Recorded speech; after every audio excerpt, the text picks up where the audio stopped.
इस समय पूरी दुनिया में सिर्फ एक ही चर्चा चल रही है, ईरान, इजराइल एंड अमेरिका का युद्ध। इस युद्ध ने पूरी दुनिया को हिला दिया।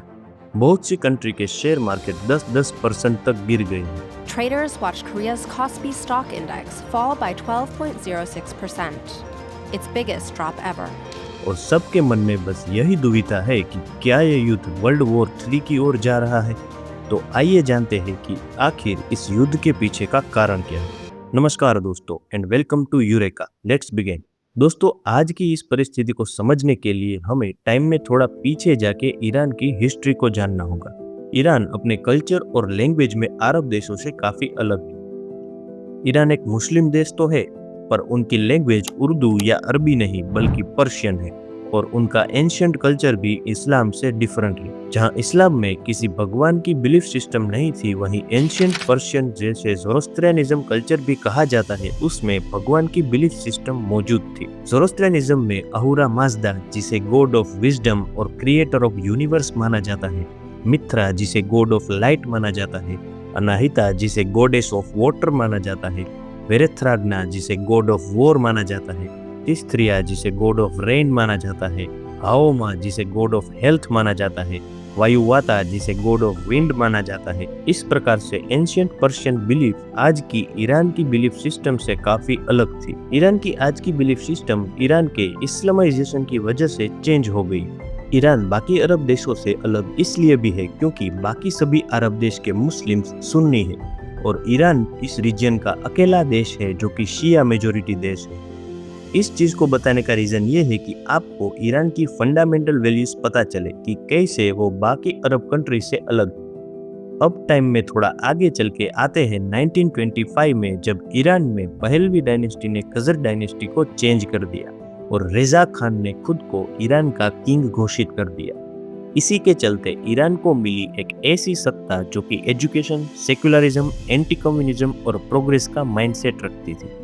रेजा खान एक सेक्युलर और प्रोग्रेसिव विचारों वाले आदमी थे। उनके रेजिम के अंडर में ईरान ने बहुत ही प्रोग्रेस किया। बेहतर स्कूल्स, पब्लिक ट्रांसपोर्ट, पब्लिक अम्यूजमेंट्स, ऐसा कह लीजिए कि ईरान एक मॉडर्न डेवलप्ड कंट्री बनने की ओर आगे जा रहा था। लेकिन इसी मॉडर्नाइजेशन के चलते शाह रेजा की सत्ता को ऑर्थोडॉक्स और रेडिकल इस्लामिक फॉलोअर्स से निंदा मिलने लगी। जब 1947 में ब्रिटिश मैंडेट के चलते यूनाइटेड नेशंस ने इजराइल और पैलेस्टीन के विभाजन का प्रस्ताव रखा तो उसमें 13 कंट्री ने उसके खिलाफ वोट किया था और उसमें से एक ईरान भी था। शाह मोहम्मद रेजा पहलवी ने कहा था कि अगर पार्टीशन हुआ तो कई पीढ़ियों तक सिर्फ युद्ध ही चलता रहेगा और कई निर्दोष लोग मारे जाएंगे।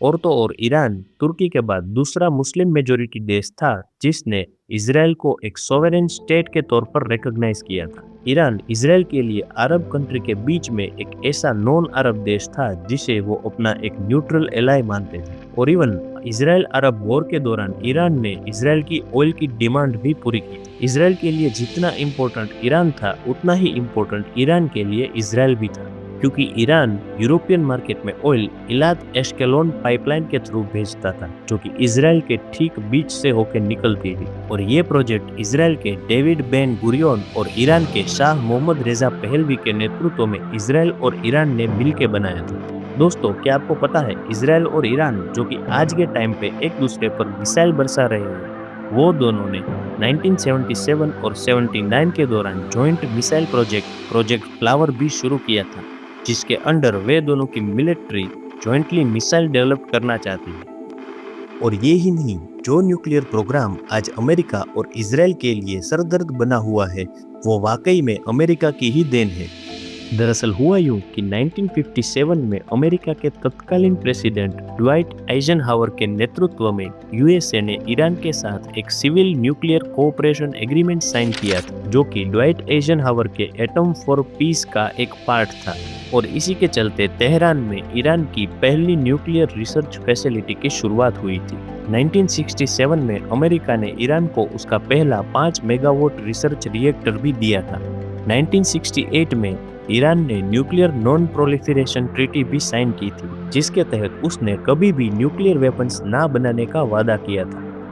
1975 में जर्मन कंपनी की मदद से ईरान के बूशर शहर में न्यूक्लियर पावर प्लांट का कंस्ट्रक्शन भी शुरू हुआ। लेकिन 1979 में जर्मन कंपनी ने उसे छोड़ दिया। लेकिन क्यों?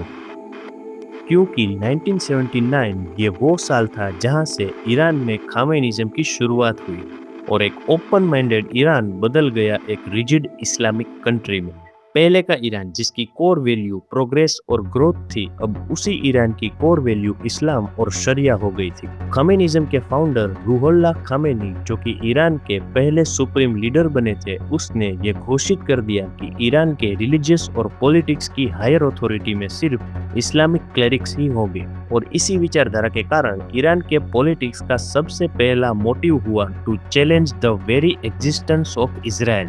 इजराइल के अस्तित्व को मिटाना अब ईरान का मुख्य उद्देश्य हो गया था। ईरान ने हिजबुल्लाह, हमास और हौथीस जैसे मिलिटेंट ग्रुप को वेपन और फाइनेंशियली सपोर्ट करके इजराइल के साथ प्रॉक्सी वॉर लड़ना भी शुरू कर दिया।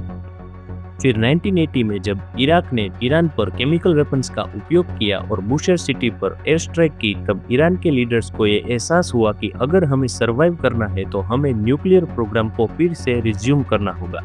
और फिर रशिया और चाइना की मदद से ईरान ने बुशर पावर प्लांट, जो कि जर्मन कंपनी 1979 में अधूरा छोड़ के गई थी, उसको पूरा किया।